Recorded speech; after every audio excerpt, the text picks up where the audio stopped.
Hello, friends, and welcome back to Malicious Compliance Stories. In the first story, our OP was not believed that he could own a house at such a young age. Well, the OP did not hesitate to answer the weirdo who was trying to sell some product. But before we begin, don't forget to subscribe to our channel if you're new here and turn on notifications so you don't miss a video every single day. Here we go. Assume I look too young to be a homeowner? I'll have you wait 20 minutes before turning your service down. This happened a few months back, but I think it was petty enough to post. I recently bought a house and I was cleaning around the house on a Saturday morning when a guy knocks on my door looking like he's trying to sell something. I answer, and because of my younger looking features, he assumes I'm too young to own a house. I'm 26, but I've been told I look younger than that and says, "Hey bud, are your parents home?"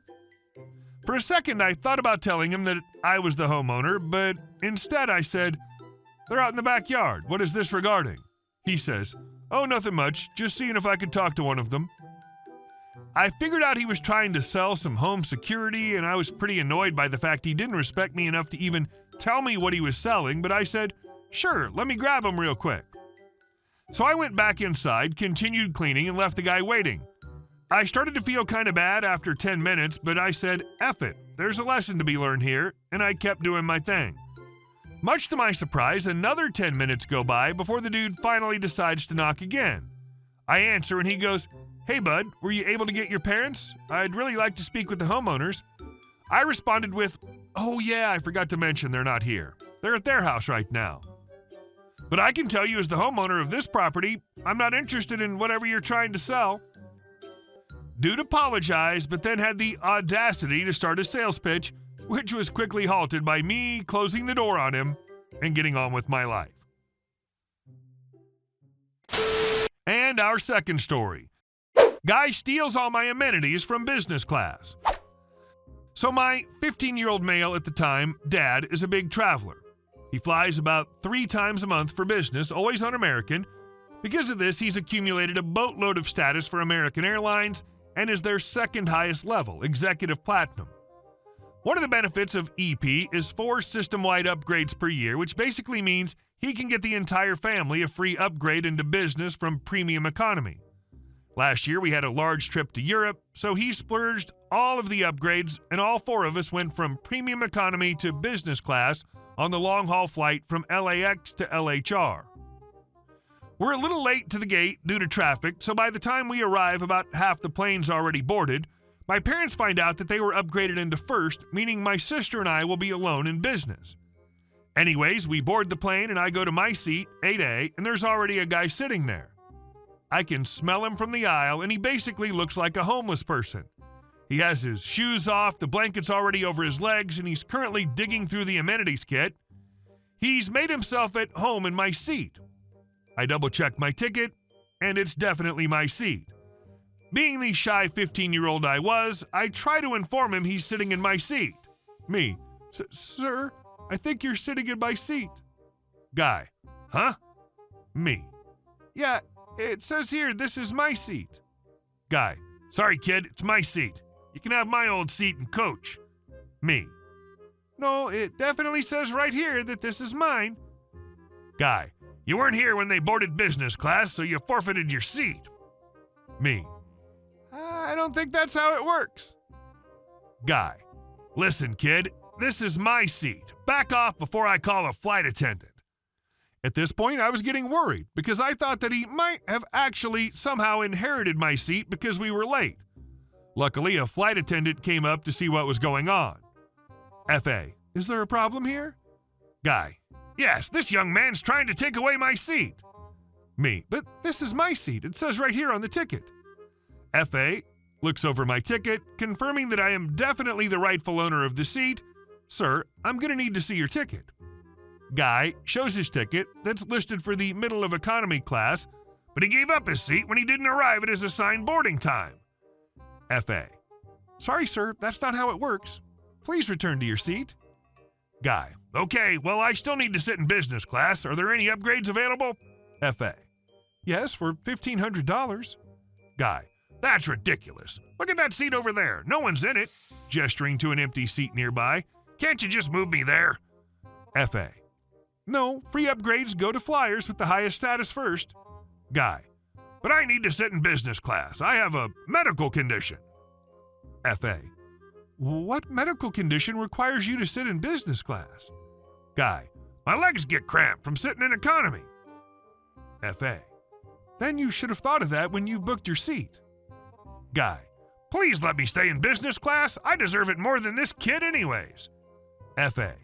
Sir, please return to your assigned seat or I'll be forced to remove you from the aircraft. Guy slowly rises from seat, muttering to himself, exits my now super messy seat while giving me daggers, walks down the hallway and ducks into a premium economy seat. F.A. Sir, your seat is in economy? Guy loudly curses and continues down the aisle back to his actual seat. It sucked that he'd already used my blanket. I didn't want to use it after that. He was really hairy and dirty, but the flight attendant was super nice for the rest of the flight and basically treated me like a king, so it was almost worth it. It turns out Guy had a middle seat in economy, but when no one was looking, he just went up to the business class cabin and took my seat. And our next story. You can't help me. I want to speak to the manager. This happened a few years ago, a little after the automotive shop I worked at opened. I often had to quickly switch from working on cars in the shop to helping customers up front and making them tickets if he was on the phone. When we first opened, we had an agreement with a company that would go door-to-door selling coupon cards that featured both our locations.